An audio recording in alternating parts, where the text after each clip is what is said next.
Good evening, everyone, and welcome to the Burnsville City Council work session. Our work sessions are informal, and we get right to our agenda. And this evening, the first item on the agenda is the metal roof in single-family neighborhoods, and our Community Development Director, Jenny Faulkner, is presenting. Good evening, Ms. Faulkner. Thank you, Madam Mayor, members of the Council.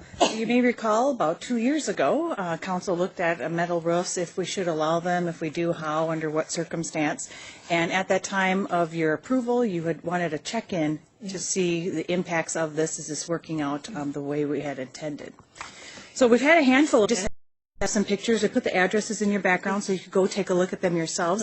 What the ordinance allows for is like permitted tile or slate. Individual pieces are permitted. You can see from this photo. Looks very nice. It looks like asphalt shingles. Very nice. And then the standing seam type requires a conditional use permit. And we did bring one forward. We had one application for that. And I have a picture of that one as well. So here's one on Crystal Lake Road.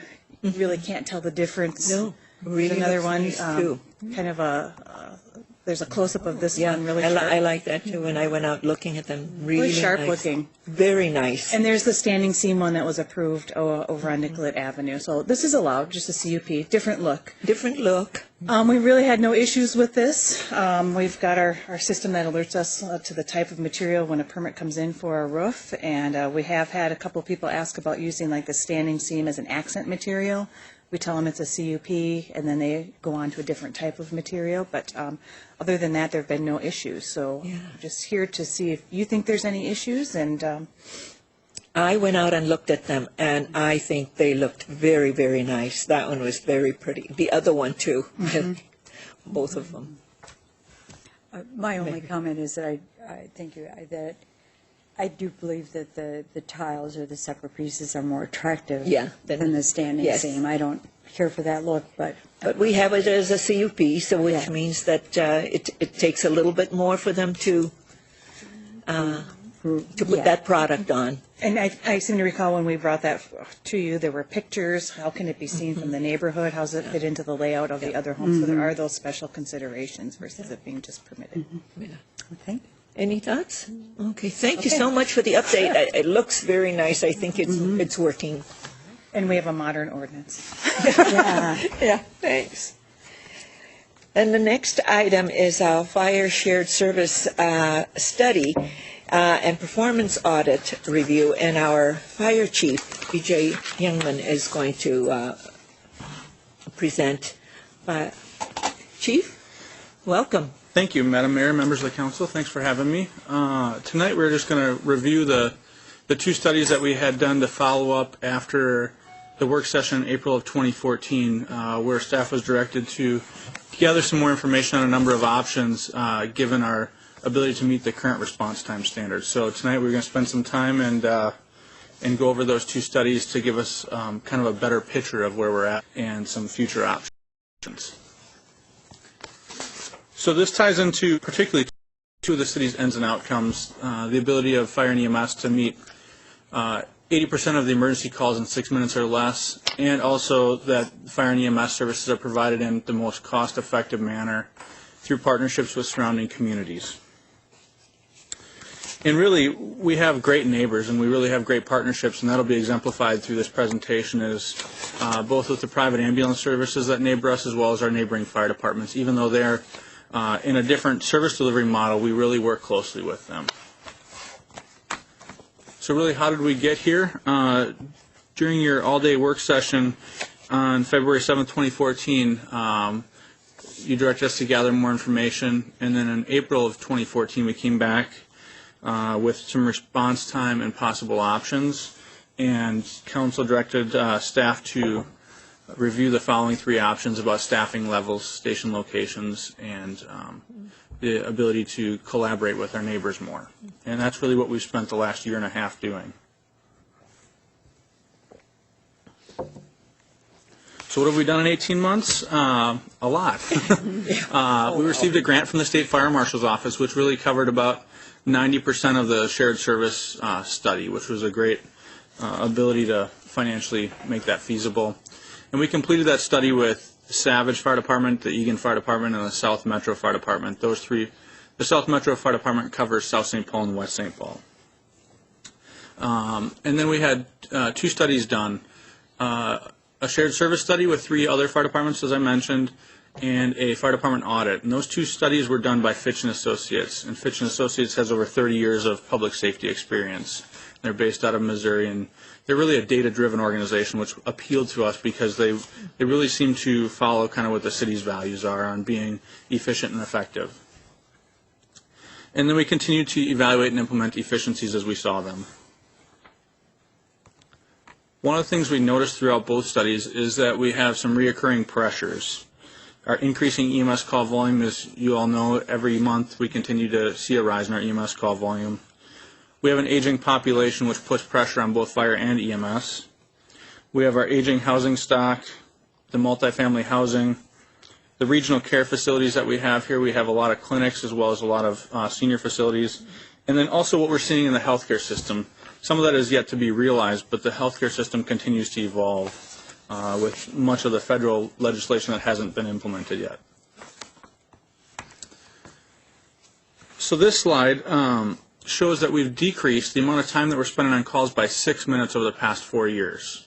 So on average, every call is taking us 6 minutes less. Now that doesn't sound like a lot. We went from 51 minutes down to an average of about 45 minutes. Well, when you average out 6 minutes per call over 6,000 calls, that's an additional 600 hours of availability of our ambulances over the past year. So the investments we've made in technology over the past few years have actually made a difference in how we respond to calls and how we mitigate those and the amount of time we spend on those calls. So the first thing we're going to go over is the shared service. As you probably noticed, it was a long report with a lot of good data in there.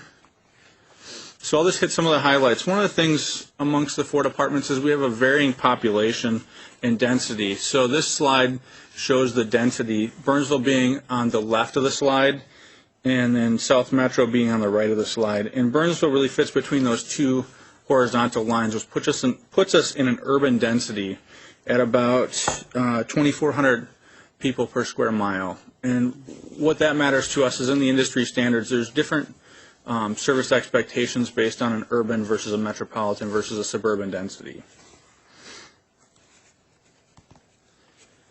This is the difference in call demand amongst the 4 cities. Again, Burnsville is on the left, Eagan just to the right of us, then Savage, and South Metro right.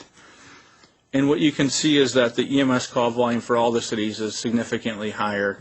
Now, what is represented here is that the EMS call volume is in total, whether or not the fire department provides it. We are the only fire department that provides all of the ambulance transport to the community. Chief? Yeah. Between us and South Metro, with all of the senior housing that we have, do we, I believe, and perhaps Jen, you could also answer this, probably have more units? I don't know in the total number of units. Because I know that we have more rental units in the metropolitan area, the last rental study that we did. Correct. I'm not sure what the South Metro combined, what that number would be. And as far as certainly we have more than Savage, right? Yeah, and Eagan. Yeah, and Eagan we have more rental. How much more senior? I believe we do by what, 2 to 1? I think something like that. I think we were the highest by at least twice. I saw something that came out of the CDA. I think you may have sent that to all of us. Yeah. There was a question at one time about how many units. And that has a direct correlation to what the study also points out and what you have reported out in terms of the pressures that we continue to experience. Correct. Yeah, and I can't speak to the number of units, but I can give you some context as far as the percentage of the population that's 65 and older. The 2010 census, Burnsville was at 11.7%, and South St. Paul was at 12%, and West St. Paul was at 17%. So South St. Paul and West St. Paul make up South Metro. So when you look at the total population, I can't tell you about the number of senior units, but they definitely have a higher percentage of the senior population. Okay. Yeah, Jenny. Madam Mayor, I believe those cities also have a higher percentage of rental units based on the total number of units. They're smaller, so the actual, we have more numbers, but as a percentage of housing stock, I believe they're higher than we are. Yeah, because it's both of them combined. Yes. Yeah. Okay. This is just talking about the number of fire stations and the square mileage that they cover. So of note here is Burnsville's got 2 fire stations, and they cover approximately 12.5 square per fire station. And really that's due to the full-time staffing. We're not spending time driving to the fire station, so we have an ability to drive longer with the fire trucks or the ambulances. But what you're seeing is Egan is actually reducing. They used to have 6 fire stations. They're starting to see the lack of volunteerism, which is a nationwide trend, and they're starting to reduce the number of fire stations and starting to put on some staff, slowly but surely, as they cannot fill that requirement with volunteers. Is Apple Valley doing that too, Chief? Apple Valley is adding some daytime staff. That's what but they have the same number. I read. Yeah, they're keeping the 3 fire stations they have, but they are putting on what they call duty crews. So during times when they're having difficulty finding volunteers, such as daytime, during the week when most people are working, they're running what we call a duty crew. So they staff a fire engine during that time. Yeah, and council members, the difference between Burnsville is 27 square miles, Apple Valley is what, 17 or 16 square miles? I don't know off the top of my head, I'm sorry. And they're a lot smaller, but they have 3 fire Correct. houses. Okay. Yep, and that's pretty common with that paid per call or volunteer model, that you need to have more capital investment and infrastructure for the fire department. Yep. So a financial comparison here amongst the 4 departments, and really what I want to point your attention to is the general fund expenditure between Burnsville and South Metro. And it's kind of tough to see here, but it's the second line down. Yeah. And what you see is our general fund expenditure is about $3.5 million, and we take in about $2.2 million in ambulance revenue, and about just under $300,000 in other revenue through fire permits and things like that. And when you go over to the South Metro, who does only basic life support transport, their general fund expenditure is about $3.9 million. So we're definitely offsetting a lot more, and their ambulance revenue is about $275,000, and they also have an EMS special taxing district, so really it's another $400,000 in tax. So really you're looking at about $4.3 million of general fund levy that they're. Yep. So Fitch & Associates gave us a number of different models, and that's really what we asked them for, because we knew we were doing a lot of the if you will, low-hanging fruit with our neighbors. We have great relationships and want to work with them. So the first thing they looked at was, what's the feasibility of putting together an independent fire district with its own taxing authority and its own fire board, things of that nature.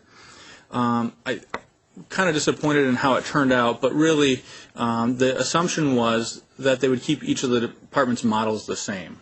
So you have 2 full-time departments and 2 paid-per-call departments, one that does ambulance transport, one that does partial ambulance transport, and then they created a levy or a financial model based on that. And with the current statutes is that you have to levy the same across all the cities. So it really created what we would consider an unbalanced financial model, and the 2 paid-per-call departments would pay significantly more for the same amount of service. So the analysis really didn't have comparable service delivery models, which I don't really think created a fair comparison when you're looking at the financial assessment. So that didn't really seem feasible from the get-go. Then they came to 3 joint agreement models that we looked at.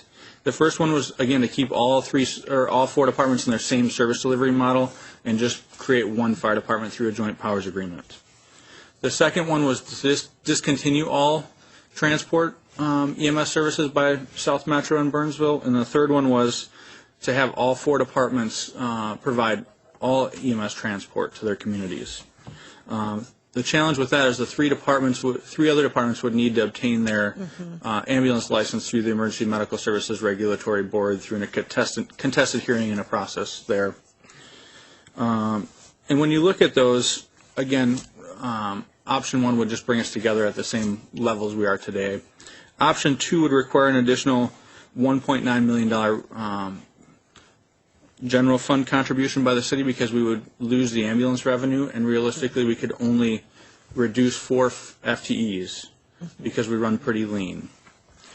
So for me, that kind of shows the efficiency of the dual role in the fire-based EMS model that we're in. It really confirms that we're in the right model and we're providing really efficient services to the community. And then option 3, again, would bring everybody kind of to our level, which, seems to be a very efficient and effective model. But that would be very expensive for them to switch over to our system. Correct. Yeah, it would be an expense, and they would have to have the contested hearing and be successful in getting their ambulance license before they could even pursue that. Yeah. And here's the 3 financial models, and really what I wanted to point out again is just how Model 2 shows that we would have a $5.77 million general fund levy as opposed to our current 3.9. Yeah.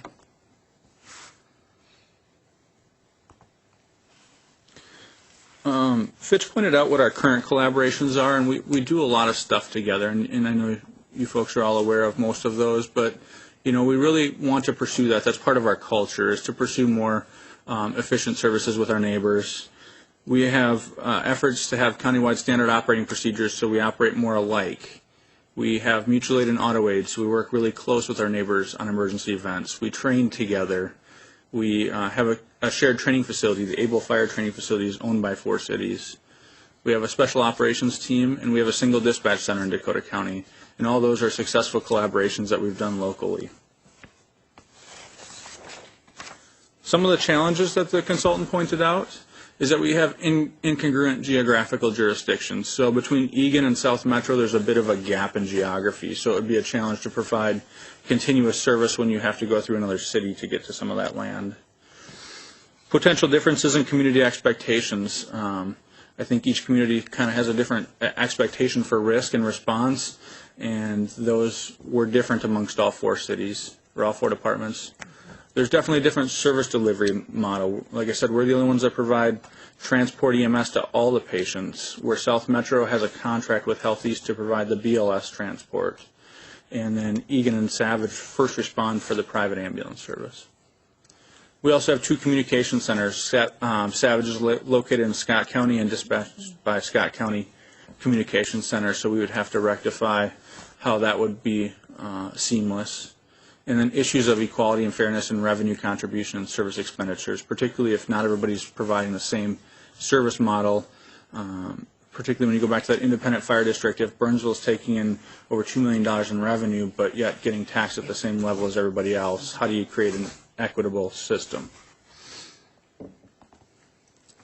The short-term recommendations were that they believe that our agencies are really ahead of many others in the country. They run into a lot of roadblocks, and not many fire departments in the country are progressive-minded and wanting to collaborate. There's a lot of turf wars. There's a lot of pride and a lot of pride in their own organization. So they thought that we were doing great in that, and that they believe that we've maximized our collaboration efforts kind of at that short-term level, is that there's not much else we can do independently or autonomously.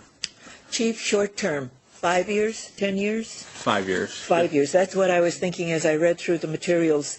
So we need to address some of these pressures. We have 5 years here that we need to address some of these pressures and how we're going to solve it. I would say 5, and when I get to the long term, that long term is more like 10 plus. Because a lot of it is dependent on what our neighbors do. There's not a lot that we can do until they decide that they want a different model. Because it's tough for us to go to them with a different model when ours is successful. Not that theirs isn't successful, but it works for their community. It just doesn't align with exactly how we're doing things. But the pressures that they're getting is that they don't have the volunteers, correct, the talent that they need. Yep. They're going to have to make some very tough decisions. That's correct.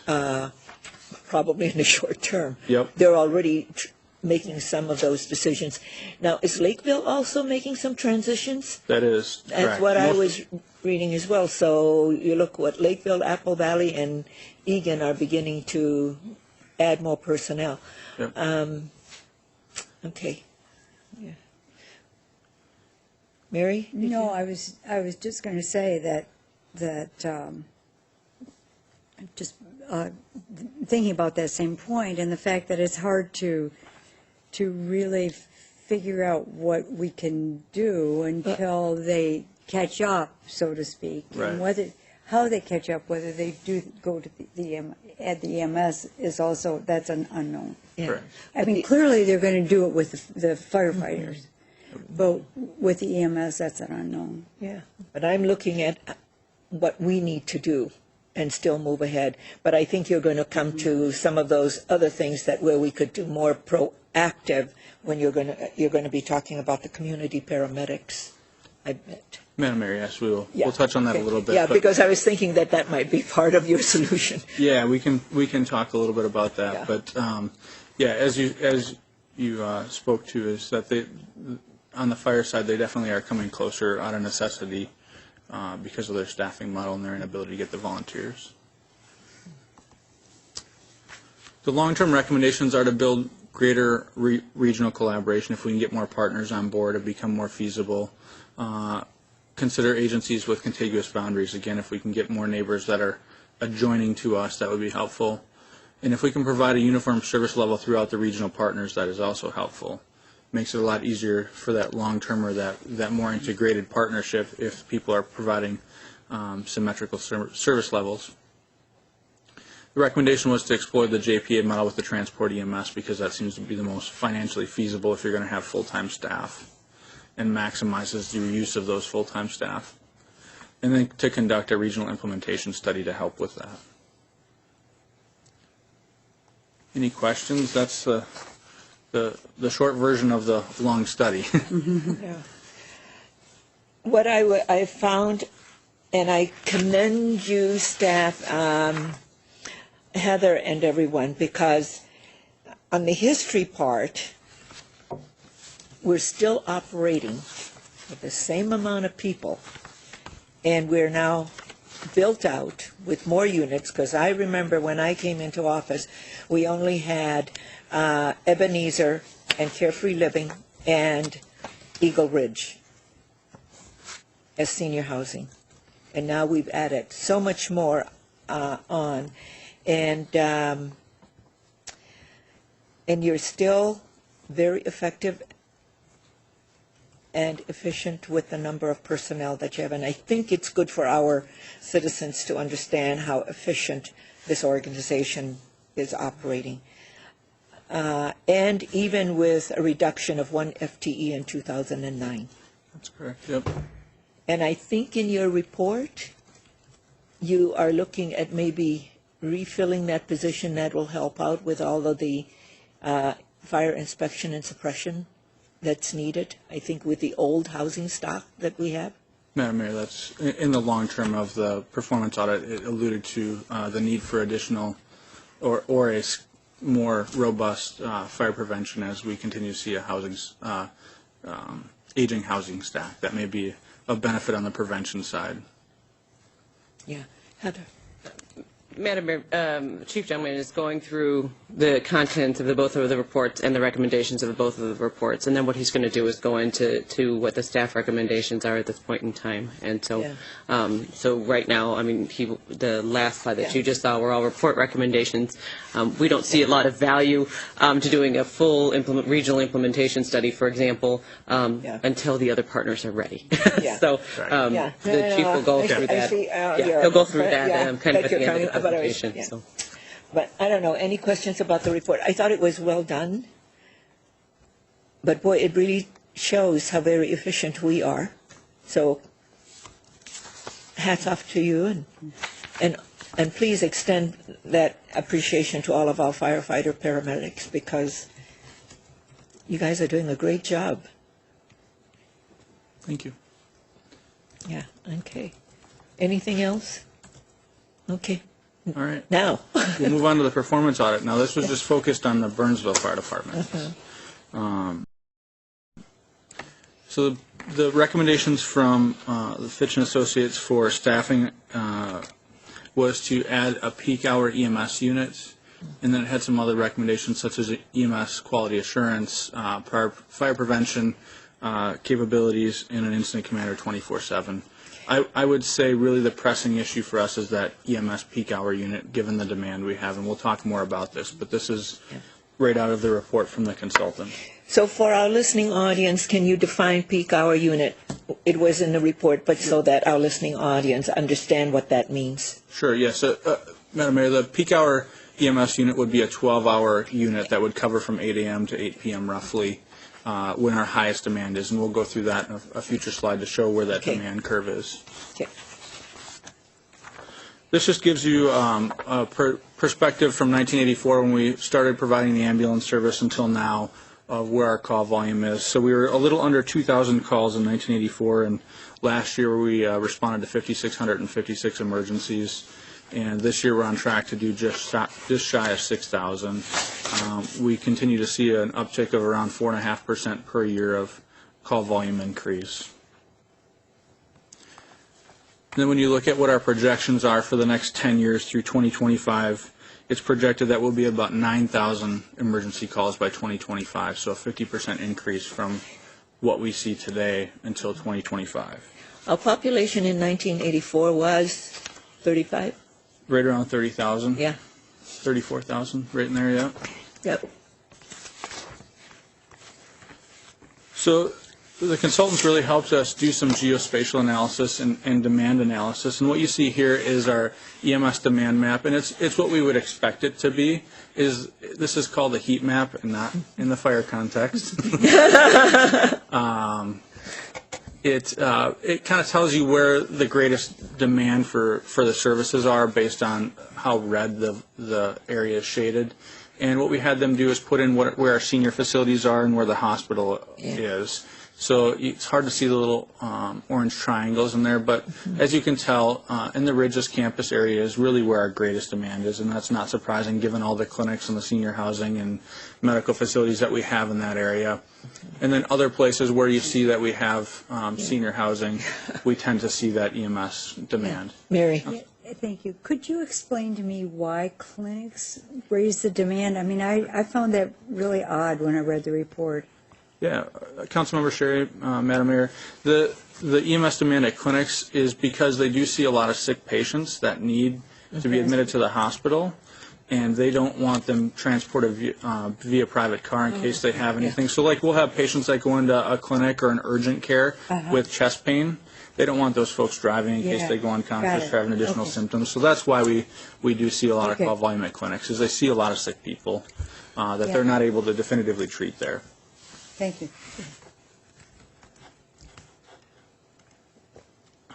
And this is the fire demand map, and then we overlaid our multifamily. Again, it's hard to see the triangles in there, but you can tell by the areas in the city where our highest fire demand volume is really where our multifamily housing complexes are, and that really drives our fire call volume. This is a call per hour demand map, and really what this shows us is on the bottom it's the hours per day and it's in military time. I know a lot of people aren't used to military time. That's kind of the world we live in. But really what it shows is that the peak hours are from about 8 a.m. to 8 p.m. That's when we're in the highest call volume area, and that's where we're having our greatest difficulty having enough resources to address the call volume. This is a unit hour utilization graph, and what this does is the red line shows what a typical utilization is, and the blue line shows the maximum utilization. And what you can see is our two ambulances, Medic 1 and Medic 2, right here. The two bars on the right are our busiest units, as expected, considering that we do more medical calls than we do fire calls, but we also use our fire engines to first respond to those medicals and assist on those critical medicals. And you can see that our engines are either at average or above average of what the utilization should be. This is station reliability, and what this means is that Station 1 responds to 92% of the calls within their area, and Station 2 responds to about 80%. And the difference between that 92 and 100 and that 89 and 100 is really where we're calling the mutual aid, is when they're not in station and there's no resources available because they're tied up on other calls. And that's where we see that growing number of mutual aid, is that gap between 90 and 100. So kind of what does that all mean when you add that into our concurrency? And it's the red line is one call at a time. The yellow line is when we have two calls at a time, and then there's this kind of greenish line at the bottom. That's the third concurrent call, and really that's where our difficulty is meeting that third concurrent call. Is with the 2 stations, 2 ambulances, and 2 fire engines, we're able to handle 2 calls concurrently. When we hit that third call, we need to call for mutual aid, and you can see that third call line it has increased, and that's where we've really seen over the past 3 years that increased use of mutual aid. So really the issue with concurrent calls is we're not able to handle that third call. We rely on mutual aid to handle that third call, and we continue to see an increase in our mutual aid use as time goes on. And really, we're using mutual aid at really what I would say in a higher rate than I know of any other community using. And at the staff level, we're starting to hear concerns from some of our mutual aid partners. And really that peak hour EMS unit would help us cover that third call. And we would only be putting on those resources when we have that demand at the highest level. We wouldn't be covering areas that have a lower demand. And this is that mutual aid trend line. That green line at the top is the number of times that we call them. So it's last year was 436, and we used them 321 times out of that. And then we gave back 90 times. So we went mutual aid 90 times. Mary. Why is there a difference between the request and the received? Councilmember Sherry and Madam Mayor, I would attribute that primarily to having a hospital in our own town. So what will happen is our ambulance will arrive at the hospital, and we have no other ambulances available. Another medical call comes in, they call mutual aid, but they're coming from another city. Our staff will drop off that patient quickly, get back in their ambulance and respond to the next call, and they'll be able to get there faster than the mutual aid ambulance from a neighboring community is. Mm-hmm. So it's the distance between when that call occurs and them responding from a further distance is really what that's made up of. Heather. Madam Mayor, Councilmember Sherry, and the Chief should correct me if I'm wrong. I think there's also a component of that related to the statistics that different departments track as well. And so you want to make sure, because if we don't really count it, if you will, if we call and say, never mind, we don't need the mutual aid. And so we want to make sure that we're being cognizant that there is a difference between that, because if another community or the DCC has statistics, they might show the 436 versus the 90, when in actuality it's the 321 versus the 90. Is that you want to clarify that? Or 321 versus the 436. Yeah. Yeah. Well, right. I mean, it's right, given versus. Oh, I'm sorry. Yes. No. Yeah, 90. We've only given 90 of mutual aid to others, Correct. So it's very small in comparison to what we receive from others, and that's why you're speaking about the concern from our mutual aid partners that there's much more given to Burnsville than Burnsville giving in terms of mutual aid. Madam Mayor, again, that's because we have a regional facility in our community, and this is one of those things where the expectation would be that the region would be a part of the regional medical solution as well. Yes, Mary. We pay for mutual aid, correct? No. No. Oh, we don't pay we don't pay. No. We don't reimburse them in any way. It's a mutual aid, so they give and we give. Okay, so That's all why they're right, getting. so that's the deal is okay. And you said they're starting to feel they're giving more than they're getting? Councilmember Sherry and Madam Mayor, and I would say that's more at the staff level. I haven't heard that from any policymaker or city manager per se, but I definitely at the staff level there's some concern about the discrepancy between what we give and receive. Mm-hmm. Yeah. And one thing I would recommend here is that we continue to monitor that and report back on that, because we do continue to see that number rising. Mm-hmm. Mm-hmm. This next slide is kind of messy. I know you've all seen it before. I don't have a better way to explain the actual sequence of events that happens when an emergency occurs. So I'll go over it again, and really A is when the incident occurs, and then there's a period of time until the incident is discovered, and we hope that's a short period of time. And then the person that discovers it will hopefully call 911. That is what C is. And then D is when the dispatch center, Dakota County Communications, answers the 911 call. Yeah. they ask a series of questions and create the call, and then that call is forwarded to the dispatcher, which is F, because we have a two-stage dispatch center. So there's call takers and then there's dispatchers. We first know of the call at F when the call is dispatched. So these sequence events happen before our staff even know that the call is occurring. So our staff is notified on F. Our staff goes en route on G. So once they're notified, they get in the appropriate apparatus and respond to the emergency. And then they arrive at the scene at H. And then from H to I is when they actually get to the scene. So we track until they pull up at the curb. So if you're going to an apartment building, we track when you arrive at H at the side of the curb. You might have to get up a story or two to get to the actual emergency, and that's when the citizen would feel that we're there to serve their needs at I. And then the remainder of that is what we'd call effective mitigation, when we get enough resources there and start providing the emergency services to take care of their emergency. So really what we're going to focus on is from this D to this H today, and we're going to talk, I've got some information about our response time, but currently we are measuring from F until H. So when our staff get notified until they arrive on the scene, we are not currently measuring the 911 answer to the call dispatch time. And on average, that's about 90 seconds at the Dakota County Communications Center. So to give you kind of a history of what the adopted outcomes have been from Council for response times, is it was first adopted in 1990 with a 5-minute average response time. In 1998, it was moved to 4-minute average response time. In 2004, it went to a fractile response time of 80% in 7 minutes, and that included dispatch processing time. So that was that all the way from D till H. And then in 2010, it was adopted after we went to the Dakota County Communications Center to be 80% in 6 minutes, and that was just the turnout and travel. So that was F to H.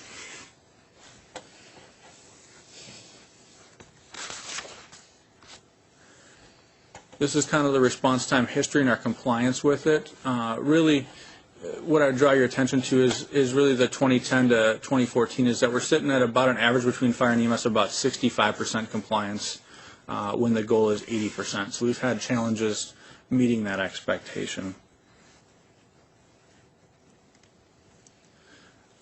This graph shows you what our current response times are. The yellow is the average for turnout and travel, so that's that F, G, and H together, our current measure.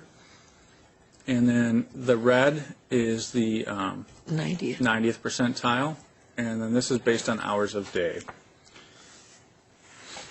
And like I said, we're at about 65%, and I want to assure the public that they're still being cared for in a timely fashion and that they are safe out there. This isn't an unsafe situation. We just want to bring it to your attention so that we can align expectations with what our ability to meet those are.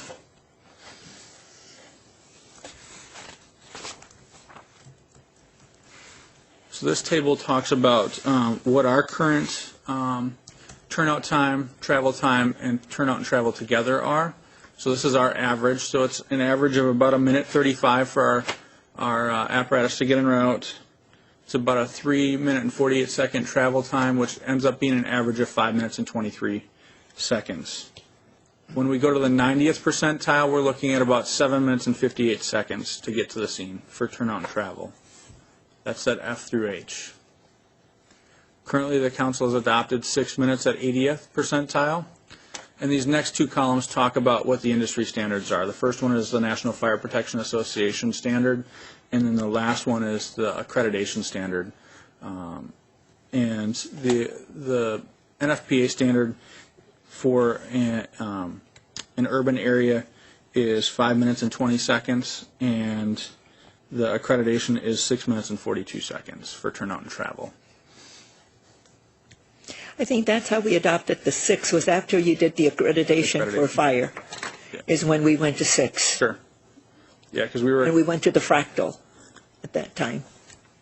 Madam Mayor, yes, we were accredited from 2000 to 2005, and accreditation really pushes the fractile response times, which I think is good because that shows more than half the population what they're going to experience for a response time. When you're doing an average, that's about 50 percentile, so it's kind of a coin flip of what the citizen might experience. Heather? And Madam Mayor, the Chief can correct me if I'm wrong, but I don't believe that very many departments across the country meet the NFPA. And I think when we went through the certification process, that too was called out in a report. Madam Mayor, that's correct. Not many people, it's more of an... At 5. Yeah, more of cities of the first class that strive to meet that NFPA 1710 standard. You don't see many departments that are truly able to meet that. The accreditation standard is more popular. The next slide talks about our current 6-minute response time for turnout and travel. And what it shows with our current station locations, based on their analysis, we're able to meet that about 40% of the time based on drive time and geography and call demand. And we are meeting it higher than that, but that's based on their analysis. Based on Fitch's analysis, to meet the 6-minute response time, if we wanted to do 80%, they would say we would need 5 stations and geography to meet that.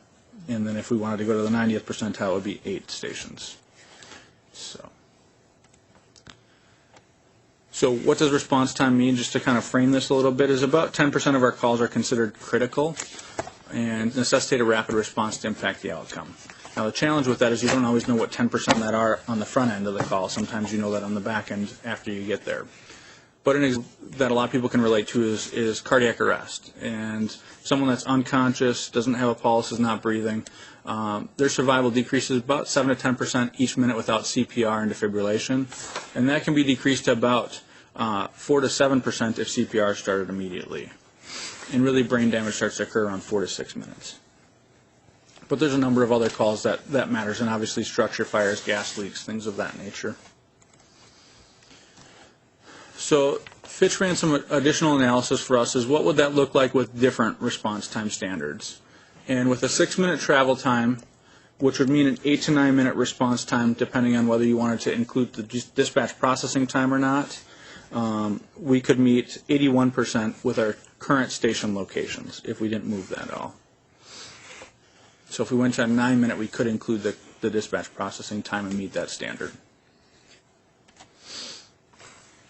If we optimized our station locations, so they did an additional analysis, and if you wipe the slate clean, where would you put your stations and rank the order of where would you put them in the future to meet that demand. And what they said is if we were to build one station, the most important location is at 35W and 13. The second most important location is at County Road 11, about Burnsville Parkway, and then the third location is just down off of 35W and South Cross, or 35 and South Cross, down in that area, to meet the demands. And if I back up here, when you look at it, the first station would be able to hit 63% of the calls. That second station would be able to hit 87% of the calls. And if you added a third station, it would hit 97% of the calls within that 8 to 9 minute range.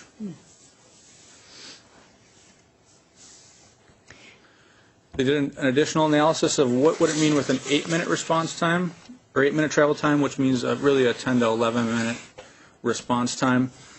And with 2 stations, you could, in their current locations, you could hit about 99% of the calls in an 8-minute travel time, which is, again, 10 to 11-minute response time.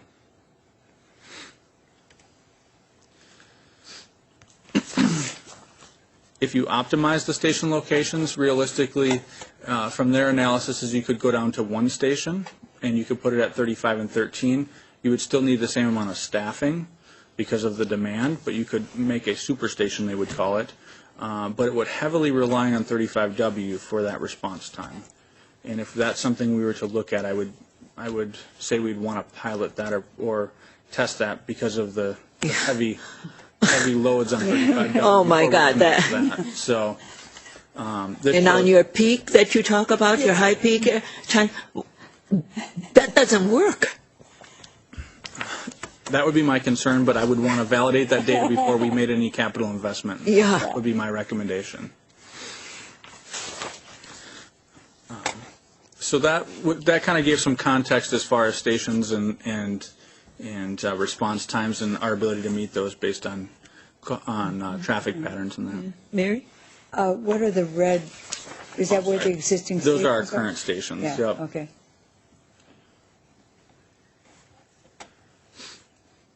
Put up if you're going to have 3 stations, where they would be located. That would count. So then one needs to move further on south. Correct. You kind of split the difference between Station 1 and 2 at the 35 and 13, and then you'd move one down here. But if you look at it from a 2-station deployment model, we're kind of between these 2 stations with Station 1, and we're kind of between these 2 with Station 2. So I don't think we're in terrible locations. No. And when you look at the coverage here, this outlines where you can get to in a 6-minute travel time. Oh. So realistically, the majority of the city you can make. It's some of these small residential feeder streets that are difficult to make, but you can get to the majority of it. And that's not really where our high call volume is. But then when you look at, here's the nice part, when you look at the 8-minute response time, or 8-minute travel time, even from one station, you're hitting the majority of the city. So it's not like if we can't make that area, it's taking us 15 minutes. It's usually only taking a minute or so longer. So it's not like citizens are experiencing a much longer response time. And the risk factor for someone calling and then 2 minutes is 2 minutes of life. Well, it depends, though. Yeah, on what the call is about. 10% of the calls are that critical. Yeah, and that's one of the things is that. So I think you have to say, Yeah, I mean, it's yeah. not like 90%. Yeah. 90% where we'd have to really address that. Yeah.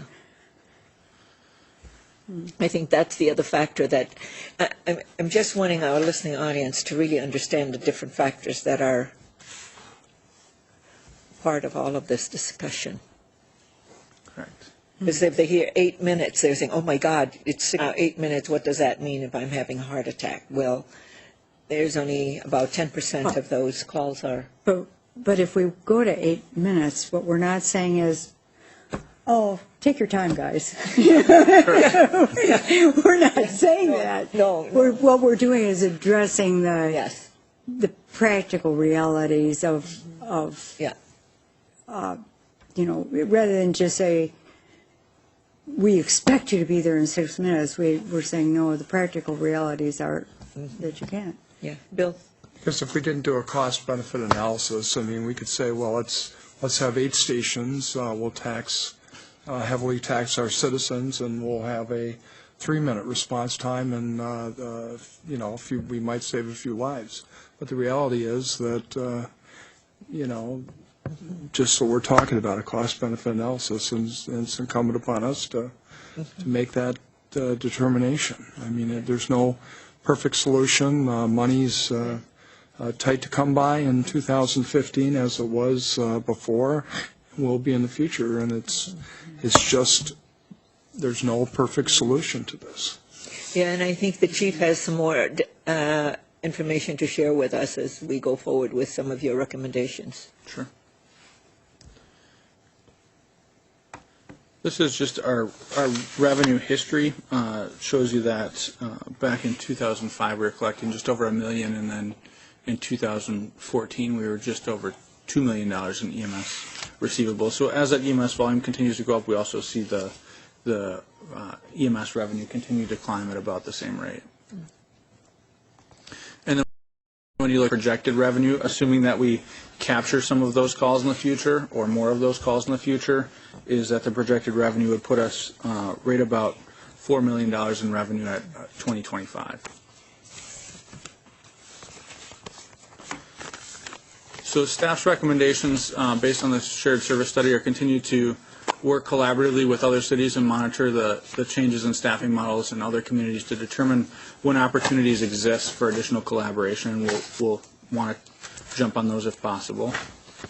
As far as response time goes, we would consider adopting a 9-minute response time 80% of the time to include the entire response time from dispatch processing until turnout and travel. So it would be the entire experience for the citizen. And really one thing that opened my eyes throughout this is response time was one thing that we realign our outcomes with what really we're seeing, but really it was the demand that is driving some of our need. And then the last piece of that is the department to identify additional metrics and examine if these metrics would lead to a new outcome for council consideration. The new outcomes could help articulate the factors that impact service levels and should be monitored over time. to determine when a change in resources may be necessary, like I talked about the demand and the mutual aid and some of those things. So those are the three things that staff would recommend. Okay. Council members. Mary? No. Go ahead, Bill? stand up. Oh, Mary? Well, Okay. I'm comfortable with staff Yeah. recommendations with that. Yeah. And I commend you for Yeah. using data to come to these recommendations. I think we can't guess at this. We got to measure it, and I think you've done an excellent job. And also, as long as I'm talking, I want to also thank you for one of the pieces you put up earlier when you showed how much technology has saved in the EMS time and visits.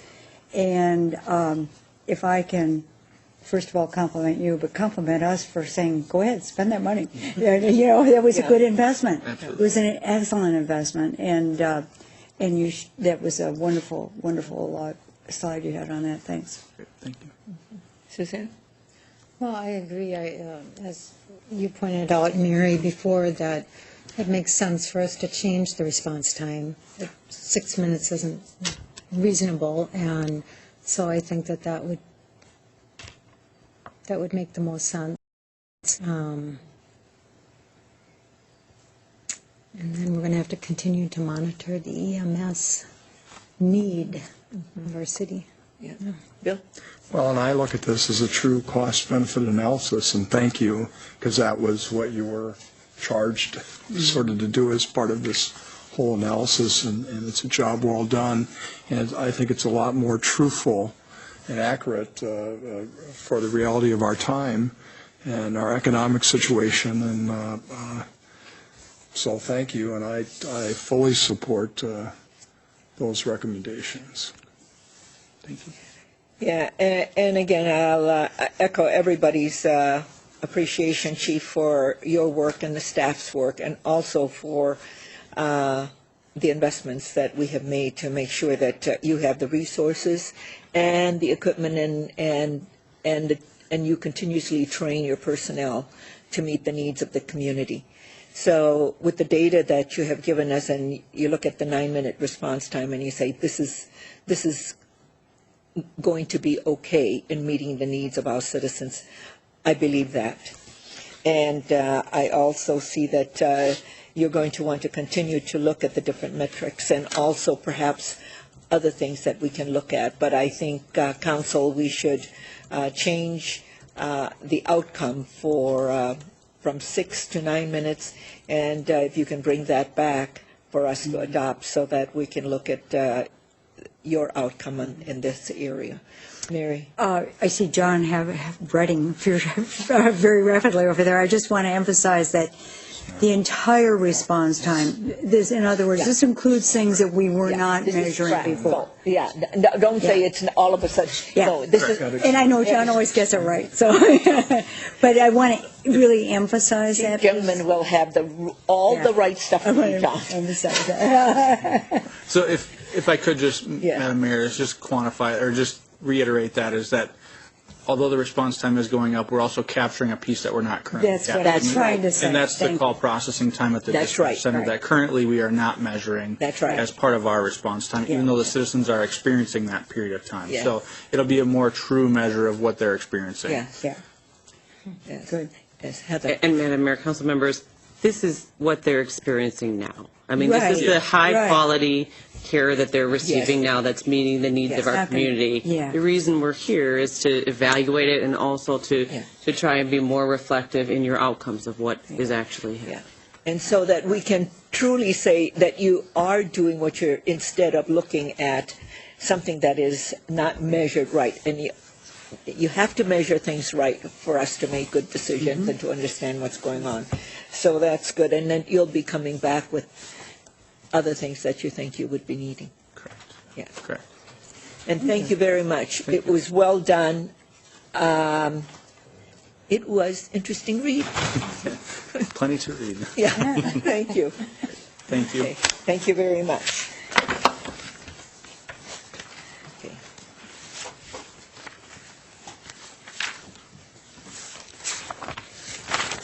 Okay. Michelle, Community Builders. Thank you, Madam Mayor, City Council. Good evening. We did get a very good turnout for nominations for Community Builder Awards this year.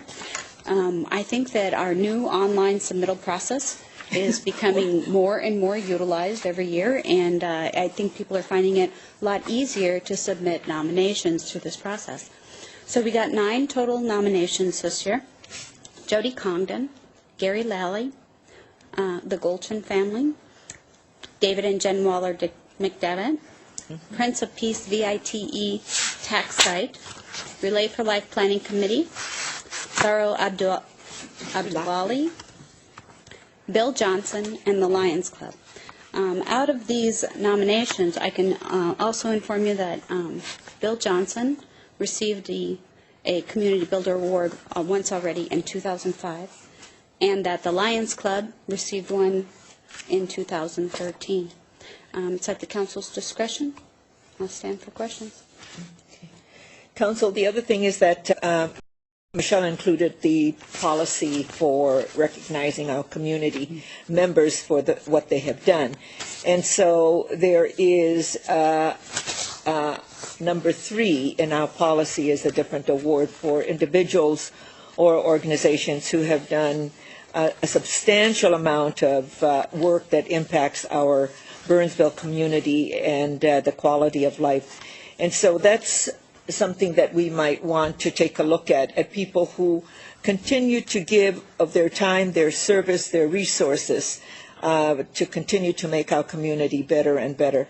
And so the key to the City Award is the highest recognition that we give to someone. So it does spell out what that means. So we can look at that as well. But let's look first at the other candidates that were given. Jody Conglin from the Fire Muster, your thoughts with all of the candidates that were? Yeah, she's yes. And Gary Lally, I can tell you from experience with the work that he does on a volunteer basis to help us with our commercial property. I mean, because a lot of it is the volunteer in the background. And he's been there. I mean, when we started this background back in 1997 or something like that, he and I think John Allen were the ones who initiated that, which is, I don't think any other community has an organization like that drives commercial real estate. And the Colchins. Anybody have any problems with any of them? They're all wonderful. Oh, they're all, okay. So then the only thing then is Bill Johnson and the Lions Club. So there are, if you want to consider the highest recognition. Mary? Madam Mayor, I think both those nominees, both for Mr. Johnson and the Lions Club, deserve to be recognized again. I mean, I just think that they're tireless and and I understand the reason for our policy, but I'd like to look at the policy again, frankly. But I think for this year's nomination form, I would support including those nominees, both of them. For the community builders? Yeah, absolutely. Okay. I agree. Okay. All right. Because, because they've gotten the award before, there was another way for us to recognize their service to our community, and that's why. So, Bill? I agree with Mayor. I mean, they give and they work. And I can tell you, Mr. Johnson not only is a Lions Club member and a volunteer, but he has been volunteering for our organization in Jenny's department tirelessly, and he he thought he'll retire because his boss retired, but he came back because he couldn't stay away. And, yeah, yes, and the boss came back too as a volunteer for Jenny. So, but he also volunteers at the different faith communities and churches throughout. Volunteers at school, so in many different ways, and so the Lions Club. So I think then, Michelle, we're moving forward with all candidates. As with the Community Builder Award. Yes, that's what I understand. Yep, Community Builders Award.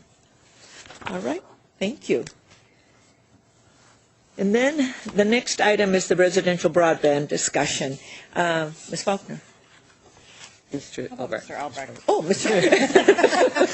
You are here. Jenny's more than welcome to tackle it. That's right. It's in your wheelhouse. I don't know if Yes. it's my wheelhouse, but it's in my responsibility area, I guess. Madam Mayor, members of the council, you'll recall back in June we had a petition from the Village Park neighborhood requesting that the city evaluate extension of fiber optic broadband technology to their neighborhood. Based on the service that they're provided right now, they would like to explore alternatives and see if there's options available to them.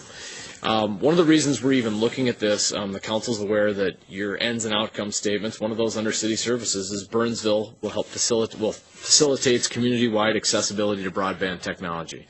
So that this certainly falls underneath us looking into that, and anytime we get a petition, we certainly do evaluate that. Before we can move forward with the petition, however, there are some important discussion items that we have to look at with the council, and then just to refresh what a residential petition requires if we were to go down that path. State statute does allow cities to use the 429 process to extend that type of technology to properties. We do have to pass 2 tests, basically, to extend that. One, the facilities are necessary to make available Internet access or other communication services that are not and will not be available by other providers or the private market in the foreseeable nature or future. And what that means, basically, is if they are not currently providing Internet access via broadband or fiber technology, which they're not, that is part of the test. Are they planning to do it? Are they planning to do it in the near future or in a reasonable time period? That's the discussion we need to have with CenturyLink and Comcast, who provide different services and would be the most likely to provide that to this neighborhood. So that's the first. And as I said, will it be provided? And also the service will not be in competition with those private entities. And so we are not looking to get into competition, but more facilitate. And I would focus on facilitation.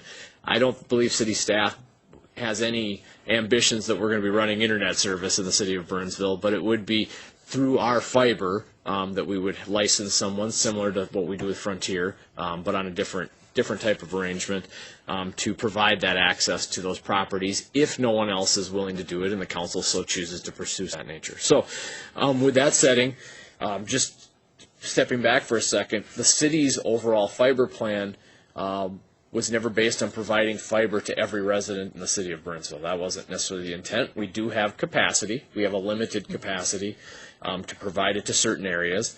In the case of Village Park, we have fiber that's in the street on Burnsville Parkway near the neighborhood. So it happens to be there because we have it in that area for our well houses that we operate in that area through our SCADA system. And so that's the backbone that we have in our city for the most part, is connecting many of our utility and our facility sites. And so it is available. We would certainly have to do a broader look at our whole system and potentially a design out to see how much residential. We certainly have enough capacity to provide it to Village Park, but it opens up a bigger question if we start getting multiple petitions. How much could we really serve? How would that be handled? Would it be first come, first served basis? So there's a lot of questions if we head down that path that will need to be addressed. But before we jump to those questions, we really need to get to the fundamental question is, while it's facilitating broadband technology in the city is one of our ends and outcomes, we need to decide, is the city of Burnsville going to consider leasing some of our limited capacity for residential use? That's really a core question that we'll need to answer tonight. And if the answer is yes to that, are we willing to follow the 429 process and pursue something of that nature? So I think what we really want to have tonight is a conversation about philosophy and what the intent of our fiber system is, and are we willing to modify that or go in this residential direction in addition to what we're discussing with Dakota County currently, which is aimed at more of a business facilitation and direction. So with that, I think I'd go to those two questions that we discussed. The first question, does the city of Burnsville want to consider leasing limited fiber capacity for residential use? Not this specific petition, but just in general before we would even look at that petition. I have a question. Yes. Because we've always said that we're about infrastructure and not about content. So if we lease it, we're leasing it to whom? It could be CenturyLink or Comcast. It could be Frontier. It could be any. So we they would go will through an RFP be they will be the provider of content. That's staff's intent in talking to our because IT director. The city has no interest we've in never actually said that we providing would that get service. into That is content. correct. We're just infrastructure. So the question tonight is that do we want to lease? Do we want to lease some of that space to someone to provide that facility? Because when we laid our fiber, then we had an agreement with Frontier, and that agreement is that still there, or It's still in place. We would most likely have to redo and go out for a new RFP because that it was agreement mostly doesn't for cover business, right? It wouldn't help facilitate what we're talking about. Yeah, and I just want to make sure that we're all clear about that, because that was only for business. It wasn't for residents. That is correct. Okay, so now the question is, do we want to lease for residential use? And then we'll have to then look and see if there's a provider who would then take that on. Mary? Just before we get to that, I need something clarified. Frontier does have some dark strands in there, don't they? They have access to it. They have access to it. To our dark So, strand. and they are not using this in any way. They haven't leased it to any, or they haven't provided service to anybody using those strands, correct? Madam Mayor, Councilmember Sherry, not currently, correct. They have not. Because it's for business.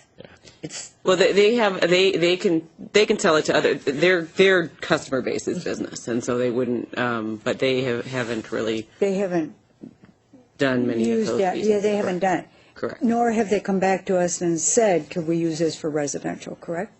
Madam Mayor, Councilmember Sherry, no, they haven't come back and asked us for that at this point in time, but. Thank you.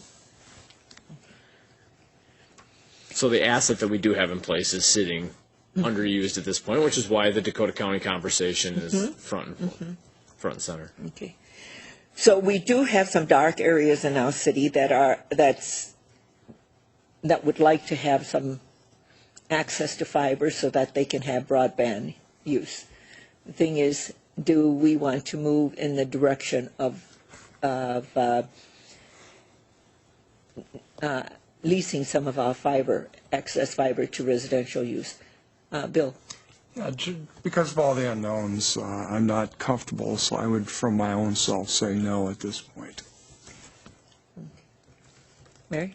Well, the fact that Frontier has this capability or this capacity, and they're not deploying it in any way, makes me wonder, why would we want to do that?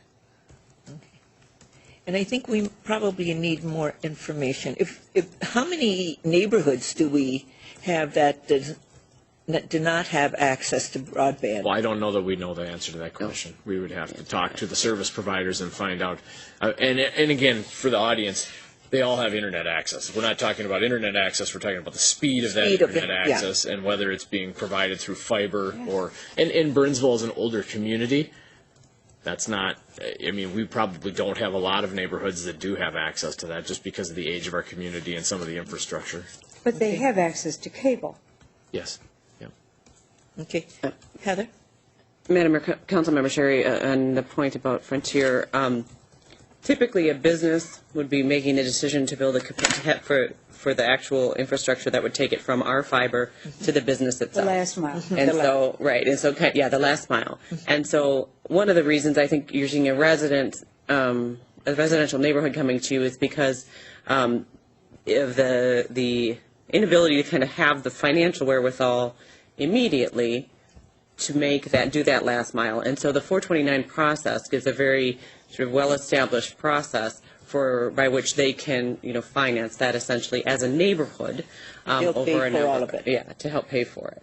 And it provides basically a financing mechanism, if you will. The And we neighborhood do have pays some for folks it. from the Villa Park neighborhood, too, very esteemed residents that, if you have questions for them, they're here as well. Yes, if Mr. Ebling and Mr. Wood would like to come to the table and answer some questions, that would help us understand, because you have internet access right now. Do you not, Mr. Ebling?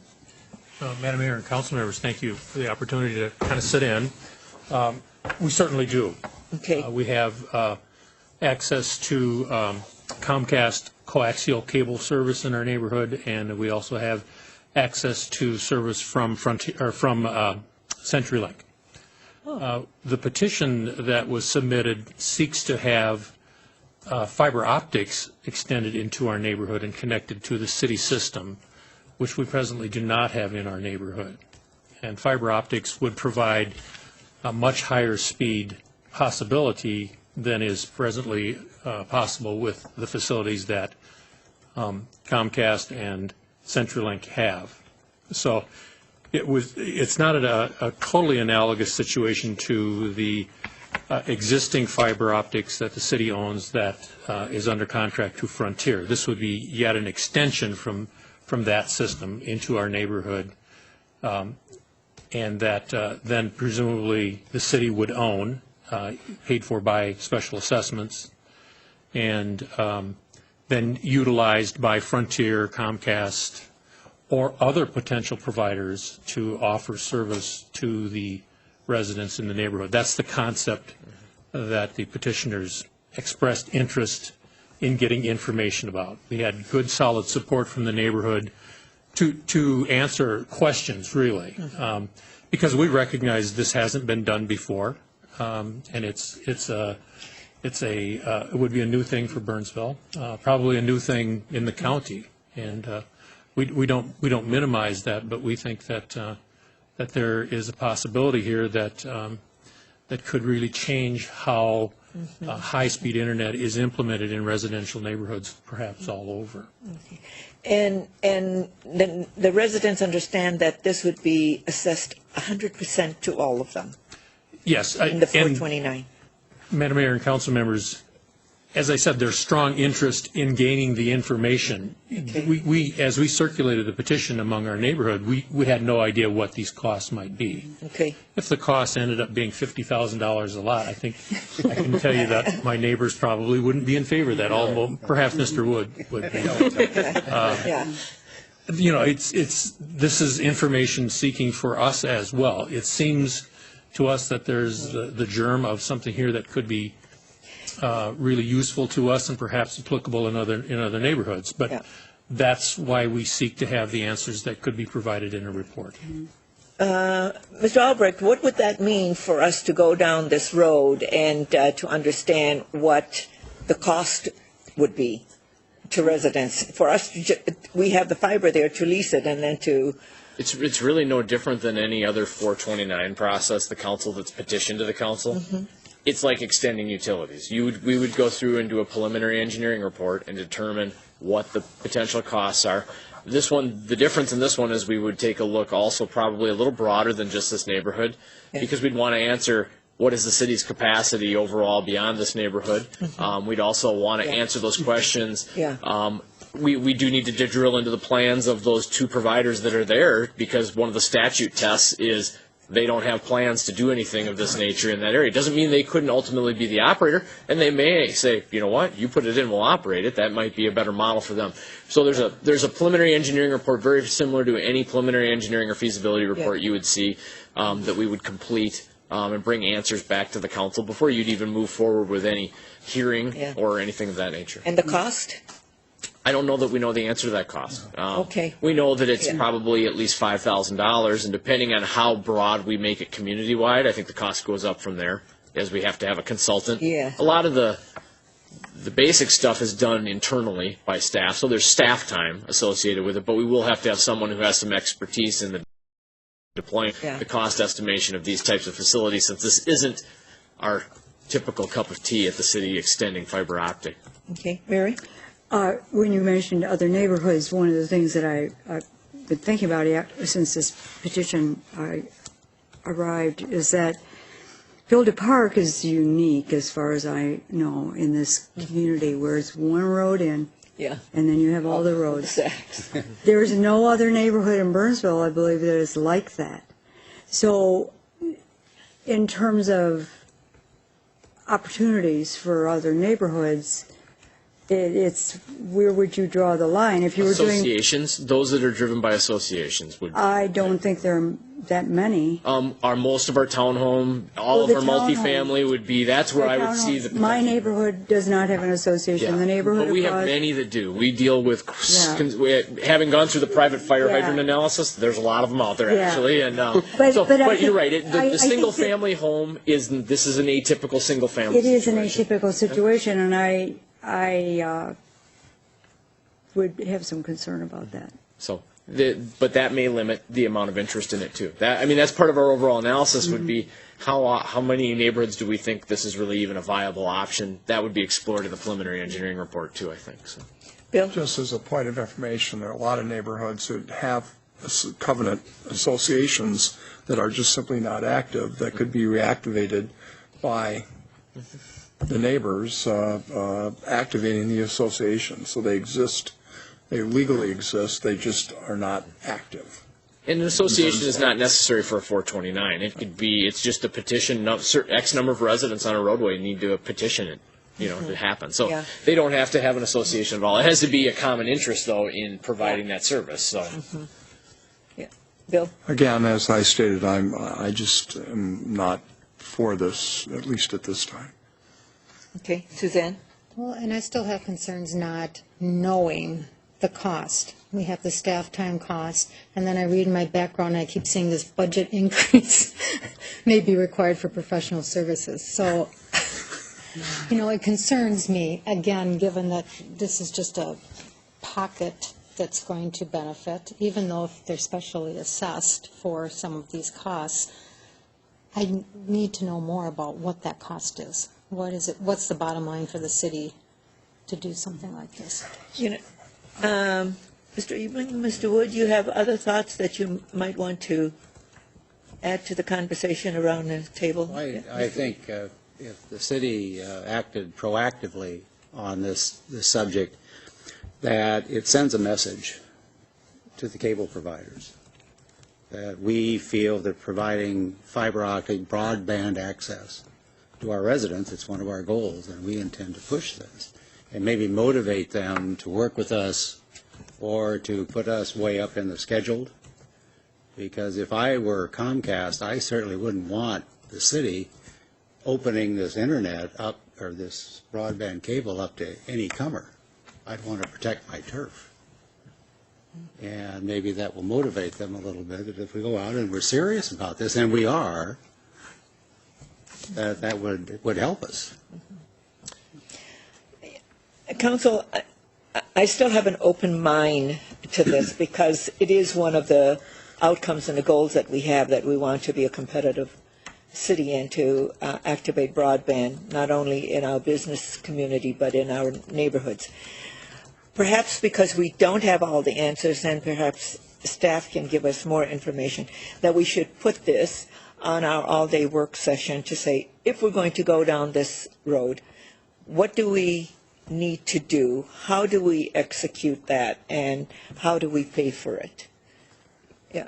Bill. Again, what I heard our Public Works Director say is that we need to hire for $5,000 and use staff time. So if this is a $10,000 investigation, the staff time, or whatever it is, whatever $5,000 plus whatever staff time is, where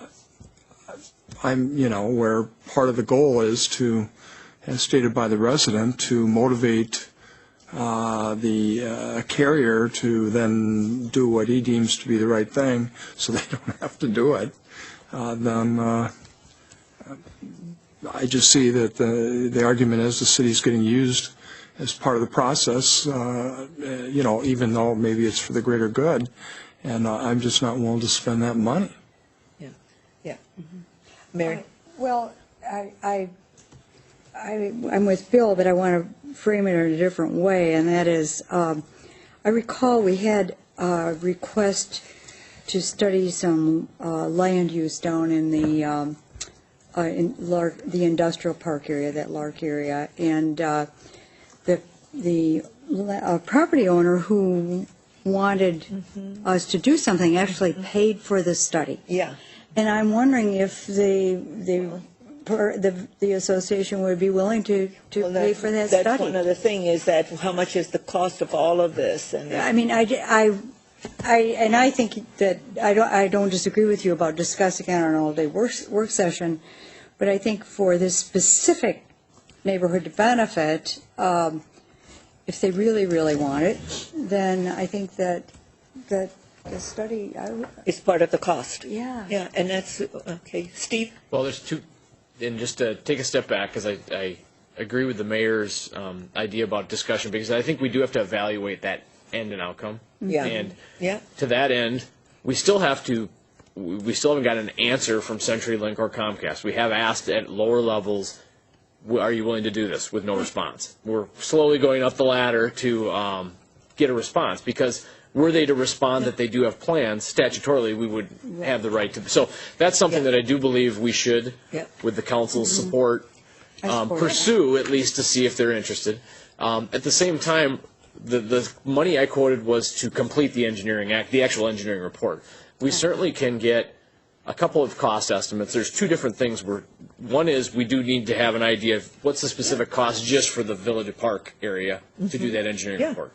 There is also a greater cost for the city to kind of get our ducks in a row if we want to go down this path as a city, forget Village Park.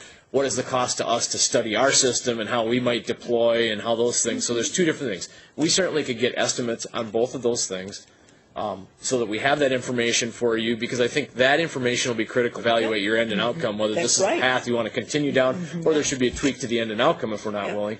At the same time, we can continue to work to contact the two utilities that provide the service, showing them we do have a petition, we are going to be considering this. I think that provides some of the push maybe that the residents are hoping without us spending much. I mean, that's services we would provide our residents anyway, potentially. Heather? And I would just remind folks that we are still participating in this discussion with Dakota County, and some of this information that Steve talked about in the second piece, there's kind of the two pieces. Some of that I think is information. I mean, it won't cover everything, but it will certainly help us in terms of some of the decisions about broadband too, the effort that we're participating in with Dakota County. Yeah. Because we have a lot of strategies and a lot of effort that is moving to fulfill that outcome. The partnership with Dakota County is one of those pathways to that outcome. So I'm open to understanding how we continue to make this city more robust and competitive, not only on a business side, but on a residential side, because we want people to move here and to live here and to have the kind of infrastructure that will help them to be to have the equipment and the resources for their children, their families, and to communicate. Everything is on the internet now. And we do. When we laid the fiber, we said, well, we want it to be useful also. So what businesses who carry content will do infrastructure, who would like to do that? And Frontier. But I think it's getting more and more competitive because everybody wants to be fast, upload, download, and do what needs to be done. Education is going more and more to using the internet, and they need broadband to do all of those things.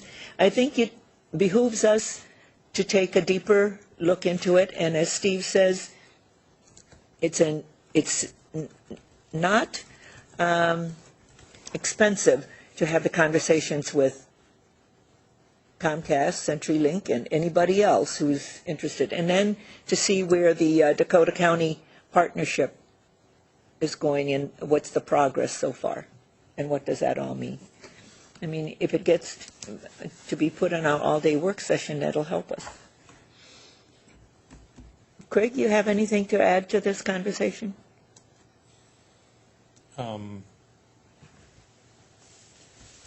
I'm not aware that the cost of a 429 preliminary report has ever been assessed to the requesters. Okay, okay, It's never been done okay, that I'm aware of. okay. Actually, any place that I've ever seen. Now, of course, we recognize that this is new territory.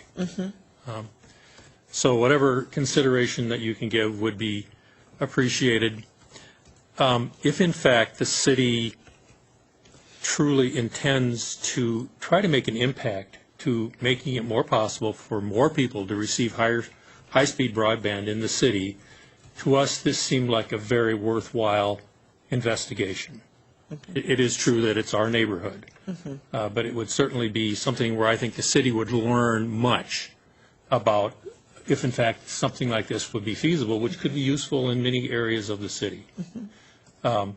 And clearly, it appears that there might be some costs involved, and I guess that's a determination that council needs to make, is if there's value to the remaining 60,000 people in the city of having some better information on this as well. Yeah. But our petition sort of speaks for itself. Whatever consideration you can give us will be appreciated. Yeah. I agree with Greg. I mean, if we aren't here asking you to spend thousands and thousands and thousands of dollars, but what we are asking you for is let's take a look at this and see what it does cost, and at least make a decision based on hard data. Yeah, I think if we have an outcome that talks about broadband, I think it behooves us to take a look at it. And if it's not that much of a cost for staff to make some inquiries and come back with some information, it's information for us to make a better decision on whether we keep this outcome in our strategy or not. I'm advocating for us to take a deeper look into it and direct staff to make some inquiries. Steve? And ultimately, I think, putting aside the neighborhood, we have an asset that we do need to determine what we want to do with that That's asset. right. And It's there. It is underutilized at this point. That's Dakota County or some other use. We expended the money, we invested it. We should at least come up with what our plan is for that asset, and I think that is a worthy all-day work session topic about what are the options, and at least providing the council, here are some of the options available, here are the costs and potential implications of those different options, including the Dakota County agreement, local residential. We now have a piece of that to maybe talk about, and so I think timing-wise, we've told the neighborhood all along this could be a somewhat extended process, but like I said, as we explore and have conversations with the providers, that'll give us some more insight into what their long-term plans are to furnish to you, I think, as a council at that meeting, is to maybe have a conversation with all the providers and try to get a feel for what are your plans for the city as we try to not supersede your services, but supplement them and make sure that we're providing the best services. And maybe that's good information for the council, and that's just staff time. Yes, that's not and it is a viable discussion to have because we have this asset. And when we put the asset in, we said that this would also benefit the community as a whole. We put fiber in throughout the whole city, and then we said, okay, we would lease it out. Now, we will make money from it when we lease out all of the dark fiber that we have. And perhaps this is one of the ways to make use of that asset that we spent money and it connects all of our facilities and it helps to service our citizens, but at the same time it has greater value to our businesses and also to our residents. And I think we need to have that information to see what we do more with that asset already in the ground, and it's already infrastructure that we built. So, Suzanne. I'd like to hear more at the work session. I think that would be a good time to take a deeper look into it. Yeah, and I think our staff can bring that kind of information, and as Steve says, it's staff time. It's always staff time when we give them direction to bring us information to make better decisions. So. I'm comfortable with that. It's just that I didn't want to invest in a study. Yeah, but I think we need better information to understand what are we going to do with the asset that we have in the ground. And it is infrastructure. Bill? Well, I'm not against it as far as Steve just described it, because that is not exactly how it was described, or I understood in the beginning. So now we're This is about our ends and outcome and what we do with it. Now, as I understand it, we're just down to some staff time. Yeah. And I assume that's just going to mostly be your time? My time or someone from the engineering division. okay. Yeah. No, I'm fine with that. Yeah. I'm like Bill, that was not my initial understanding. No, but I think the broader question Steve raised with us, it's not about the neighborhood, it's about what do we want to do with broadband in our community. So, and we have fiber that we own, that is infrastructure that we said that we would like to lease out the dark fiber that we have. Yeah, Heather. Madam Mayor, council members Coughlin and Cherry, I mean, that wasn't the question that was brought to you, so that's why you're, I mean, it's just, and so, but what we're hearing from all of you is that you're not ready to decide without additional information, and so that's what we're. That question is premature. At a low cost. Yeah. Well, and I appreciate that Villa du Park residents raised the issue because we've always said, what do we do with the dark fiber?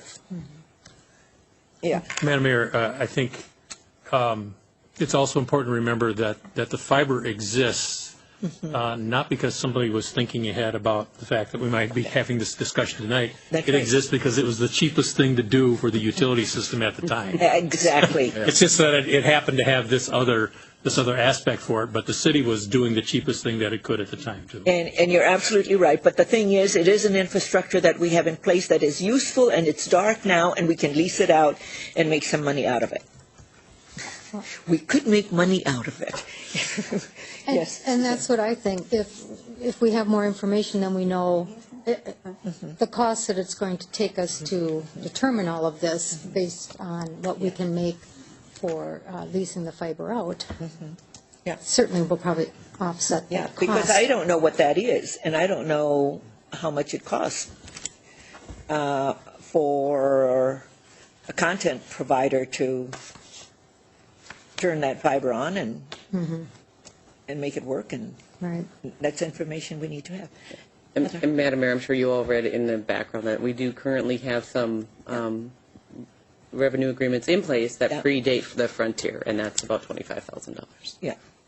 Annually. Yeah. Okay. So, staff, I think this is an all-day work session item.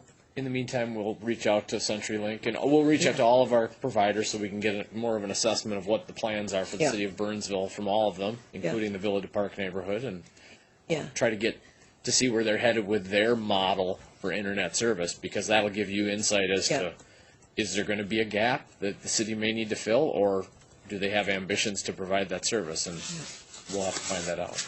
And it'll be also good to include the Dakota County. Yep, and that's another piece of the puzzle too, as you look at what, and I think we can get a better idea of what do the choices mean. If we choose the Dakota County, what does that do to the residential option? Yeah. And vice versa. And what kind of flexibility, because I think big picture for you to make any decision, you want to know what are the implications to the other decisions we might want to make in the future also. Yep. Is the school district part of that whole discussion also? Madam Mayor, not directly. We've been keeping them informed. Yeah. And see, that's another part of the puzzle. So how does that They're all... beneficiaries of the system. Yes. Yeah. Providers in the system. So I think that's another part of the discussion that would be very good for us to have all that information. Okay, great. And thank you so much for coming in. Thank you very much for your consideration. Mr. Wood, thank you so much for coming in. And thank you for having the forethought of pushing this envelope. Thank you. Okay. Roundtable.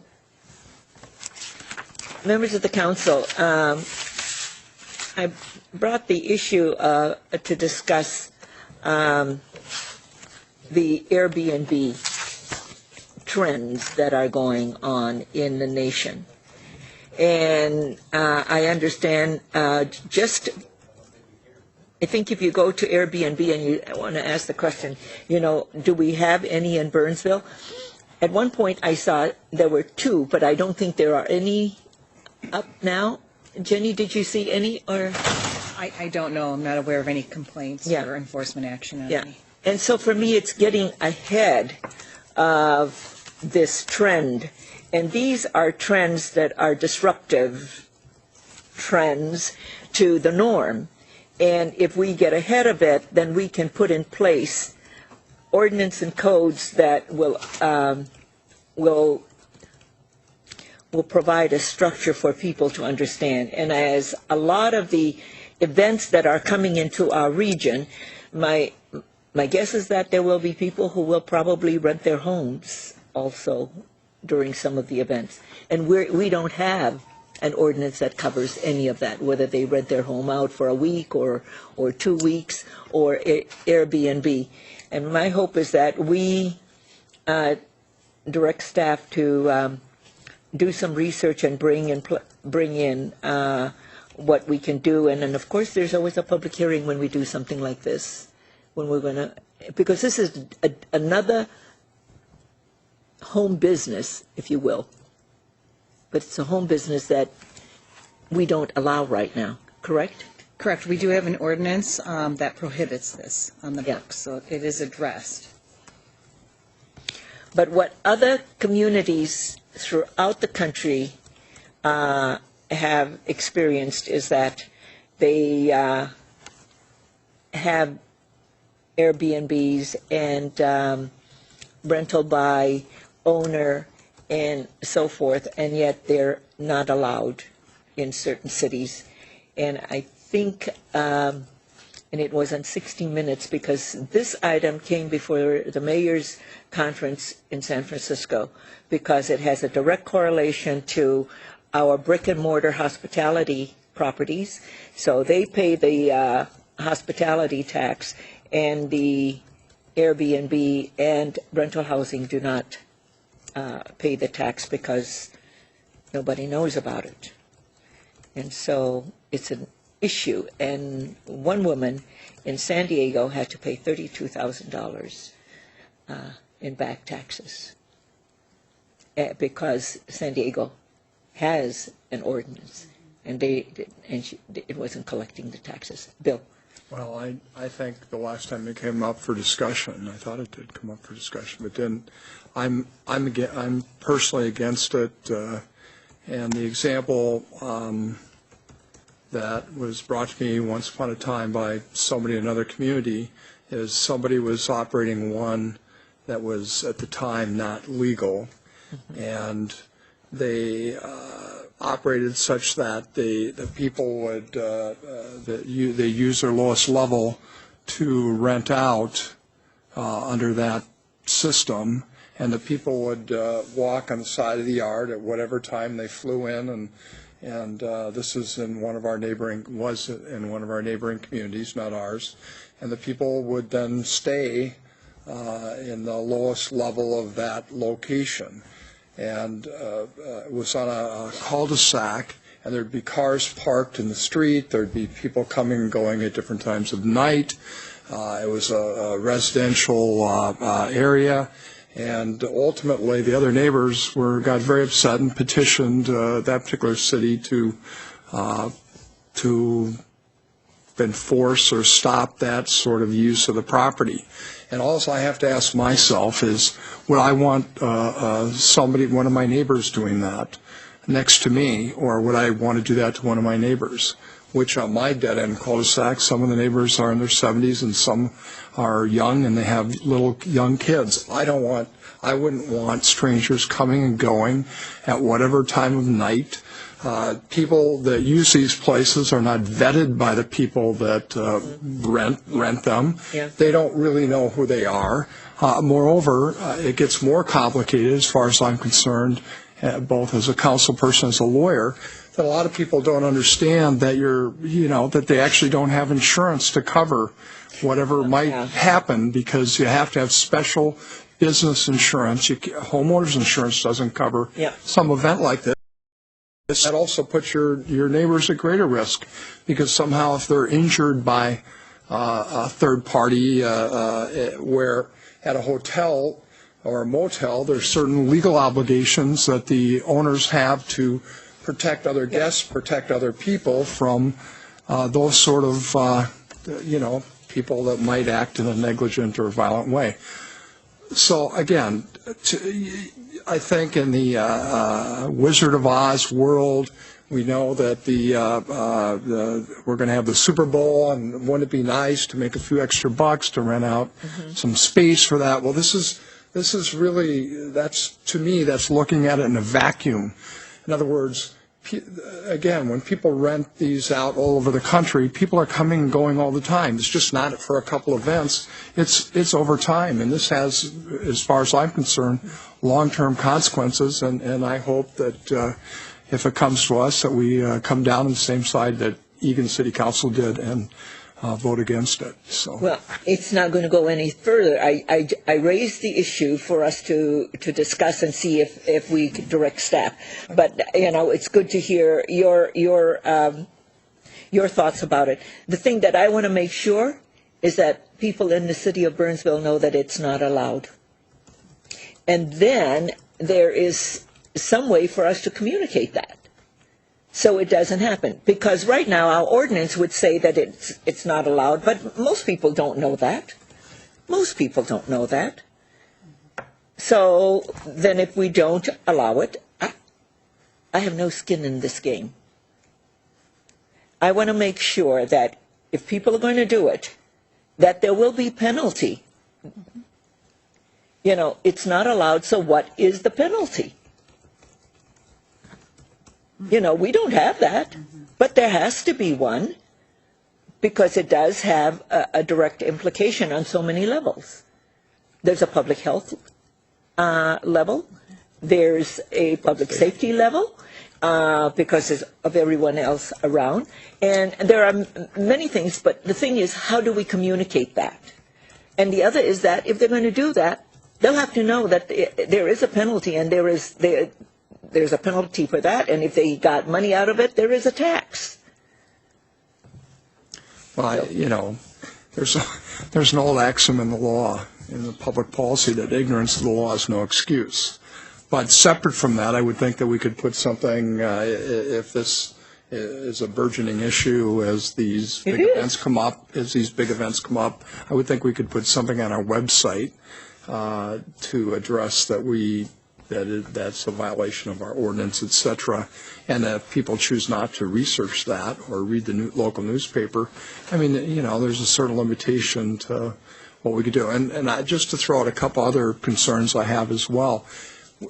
Obviously, houses for rent or something, we require them to be inspected, etc. Well, that's the reason and to me, why that's another level of that we'd have to theoretically, which we don't have the people for, go out and if they're going to rent even one weekend a year, we'd have to go out and theoretically inspect them for fire, for and the other state issues. does the public health inspection. Right. So the thing is, I think this is a good discussion to have, because it elevates the awareness of what this is. Jenny. One thing we could do is amend our ordinance to call these things out specifically. Right now it's rolled into the definition of motel, which is the commercial, generalizing it, the commercial renting out of a property. We could add language including residential or including VBROs or something like that, so people can find it easier when they look on our code. That's what I would like. If we're not going to have it and it's not allowed, then make it easy for people to see if they're going to want to check and see that it's not allowed in the city of Burnsville. Because what I was getting at is that I don't want it to happen, and all of a sudden we're reacting to something that happens, and then get somebody slapped with how many nights or how many people that they've been renting to, and then they don't even know that there is a hospitality tax associated with that kind of activity, home business. Mary?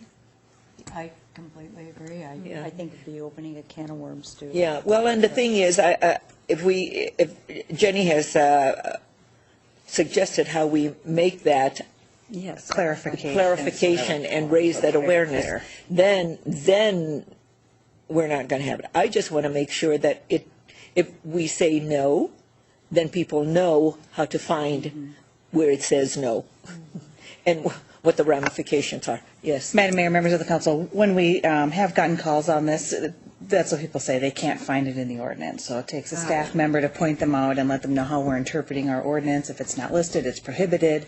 You know, it gets in a gray area where they just want, is it allowed or not? Can they find it on their own? So adding a clarification, I think, would help raise that awareness for those who go out in our city code and make the effort to look. I'm after. I want to just make sure that people know.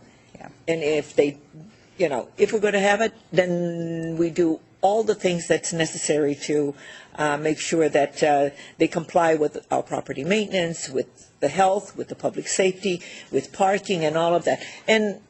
But, you know, that's a whole lot of stuff. But if we want to go down, then this is a whole lot of things that need to be addressed. I just want people to be aware that in the city of Burnsville it's not allowed. And there are ramifications if they get caught doing it. Okay. Are you okay with that? Oh, absolutely. Okay. That's the reason I raised it. Okay. Advisory board. Bill? Kind of the same old, nothing new. Okay. Mary?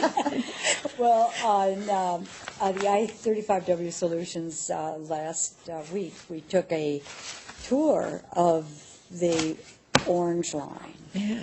So that was Why fascinating. are they having us go on this orange line, Steve? I know the It doesn't really exist. It was a virtual tour. It was a virtual a virtual They tour. drove where this would We potentially drove where, be. yes, yes. clarify. We really had a hard time getting on Knox Avenue crossing 494. But anyway, but it was most interesting because Charles Colson, who is a staff person from not MnDOT, Metro Transit, conducted it, and he's given wonderful presentations on it, but to actually ride it was interesting because what he was saying all along is that the Orange Line is really a different animal than the Red Line.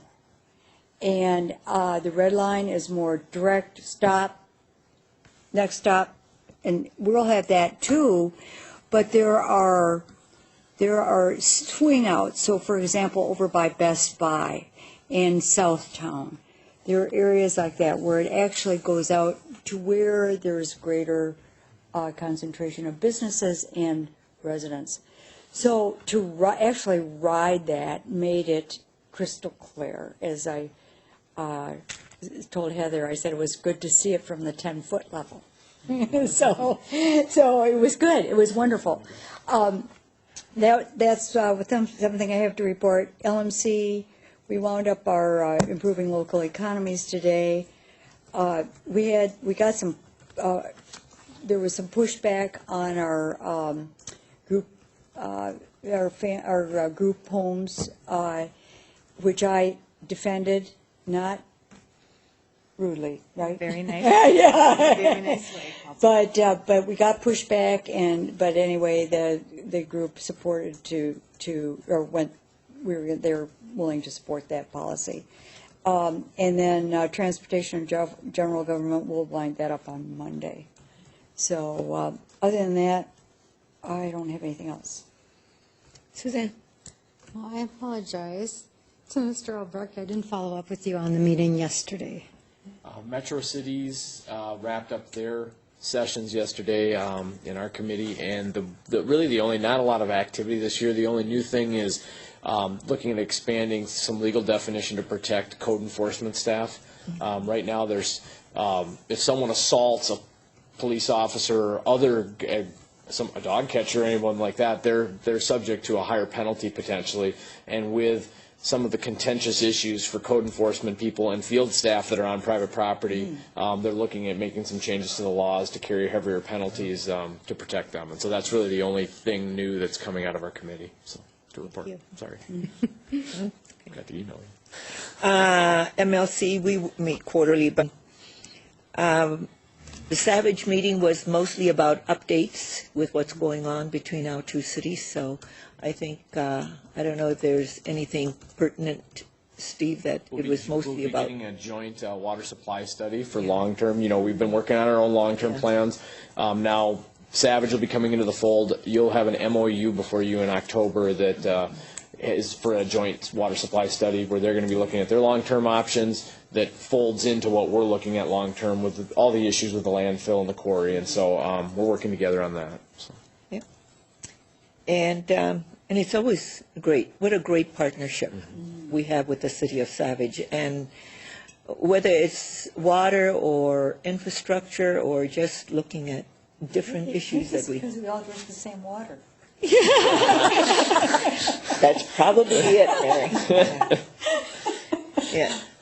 And CBB, I tell you, we're doing very well financially. Our hospitality industry in Burnsville continues to increase every month, which means that a lot of people continue to visit our destination. And on September 20th, Burnsville will be featured in the Minnesota Traveler, Channel 9, 8:30? 8:30 a.m. So if you're home or if you're not home, do that thing. I don't have one of those things. What do you do it? Devo or whatever? TiVo? TiVo. Okay. I don't have one. DVR. Well, anyway, do that and then come back and see it. But it is about Burnsville as a destination. And so that's this coming Sunday at 8:30 on Channel 9. And great financial, we're very strong financially. We're re-signing our lease at the Ames Center, and so that'll be a 5-year lease with the city. And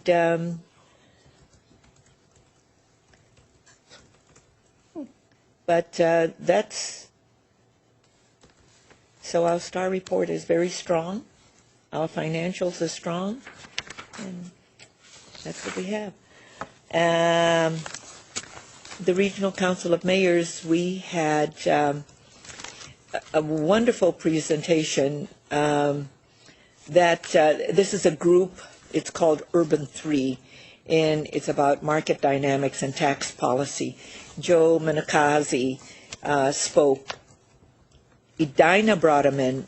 They filmed it, and they're going to ask Mayor Hovland to send us. So he'll send the presentation because it was in Edina in the morning, and then he spoke at the Regional Council of Mayors, and very, very good presentation with regard to city design and tax policy, how it came together, and how we can make great decisions. The University of Minnesota also had him speak that night at the Humphreys Center, so on metropolitan city design and tax. So as soon as I get that, I will send it out to staff and to the council. I think it's really wonderful. And then the other part was the Greater MSP dashboard was presented to the mayors, and I put one of these in your from our last board meeting. And so we continue to work on all of those issues that are on our dashboard and how it continues to drive our region. So that was well received. And that's it, because International Festival, we're just continuously working on refining our procedural manual. So every time on our steering committee and board, someone comes in, there is a process. They know where to look and what they need to do to execute that function. And it's continuously being updated, and we use this time to do some of that work. Okay. Anything? Jenny? Anything? Michelle? With that, we stand adjourned by acclamation. Thank you. Thank you. Great meeting.